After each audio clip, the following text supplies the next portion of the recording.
Thailand is the one and only, and that there is no pageant above Miss Grand, and that whatever Miss Universe has as a legacy is worthless basically because he decided so. This is also the same Nawat that for the past couple of years has been increasing the license fees for Miss Grand International for every single country because he feels like those countries need to see Miss Grand International as number one.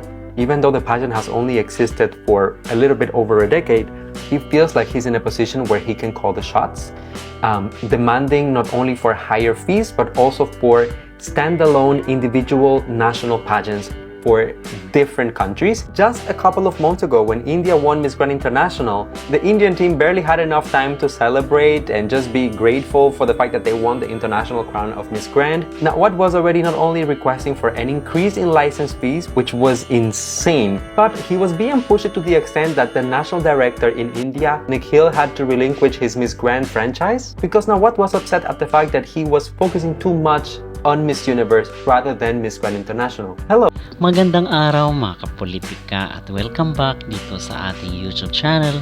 Usapang Miss Universe pa rin po tayo dahil ngayon ay patuloy na pinagpipiyastahan ng mga netizen itong pagbili ni Mr. Nawat ng franchise ng Miss Universe Thailand.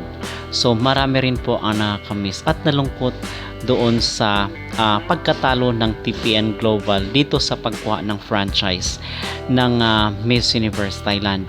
So ang sabi nga dito sa report ng isang vlogger na si Sir Luis ay nasa $5 million daw ang ibinayad ni Mr. Nawat dito sa Miss Universe organization para makuha ang naturang franchise. Pero ang nakakagulat dito mga kapolitika base sa isang comment ng netizen sa isang post ay baka daw kaya kinuha ni Mr. Nawat itong Miss Universe Thailand ay dahil para mapabagsak ang naturang beauty contest at may angat itong Miss Grand International na kung saan siya ang unang founder, siya ang bumuo nitong Miss Grand International.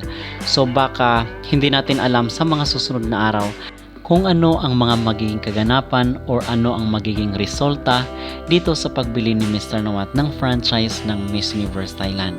At base sa mga kuro-kuro ng ating mga netizen ay sigurado na ang Miss Thailand daw ang kukurunahan dito sa Miss Universe 2025. At ano ba yung ating maging reaksyon dito mga kapolitika?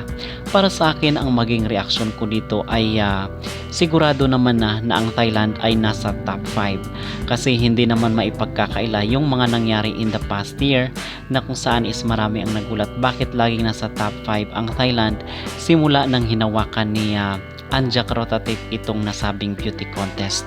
So ang nasite rin dito ni Sir Luis na ang Miss Universe daw ay dito na lang sikat sa Asia.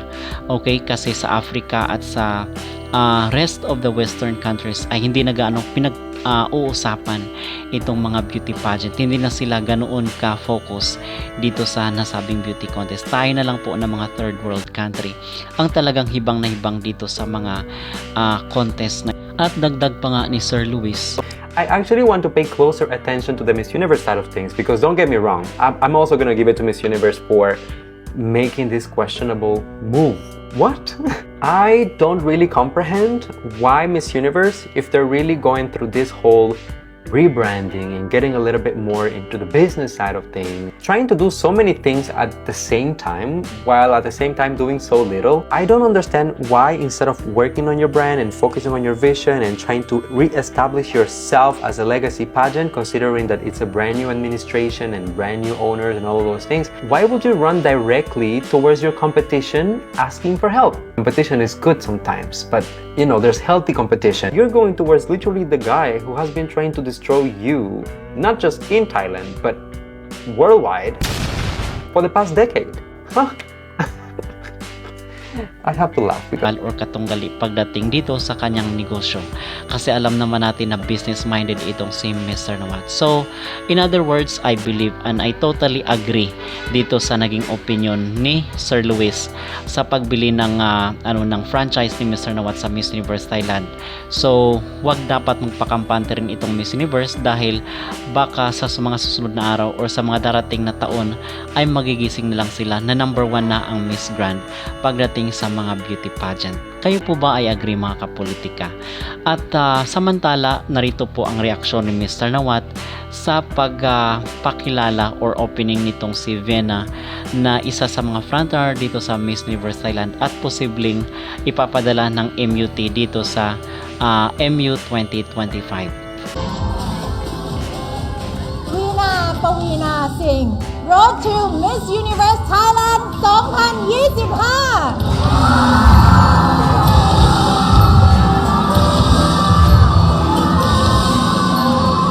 At yun po ang pagpapakilala ni Vena dito sa Miss Universe Thailand bilang kanyang application dito sa kailang beauty contest. So talagang maingay at patunog itong pangalan ni Vena na may posibilidad na siya di umano ang ipapadala ng kailang bansa dito sa Miss Universe 2025. Okay? So ano po ang inyong maging reaksyon dito mga kapolitika? Kayo po ba ay agree at naniniwala dito sa sinabi ng isang pageant vlogger na may posibilidad na itong ginawa ni Mr. Nawat na kung saan is binili niya itong franchise ng Miss Universe Thailand ay kasama dito sa kanyang strategy na baka balang araw ay iaangat niya itong Miss Grand International and then ibababa niya itong Miss Universe sa larangan ng beauty contest. Mag-comment down below at huwag kalimutang mag-like at mag-subscribe na rin kayo para updated kayo sa ating mga latest issue.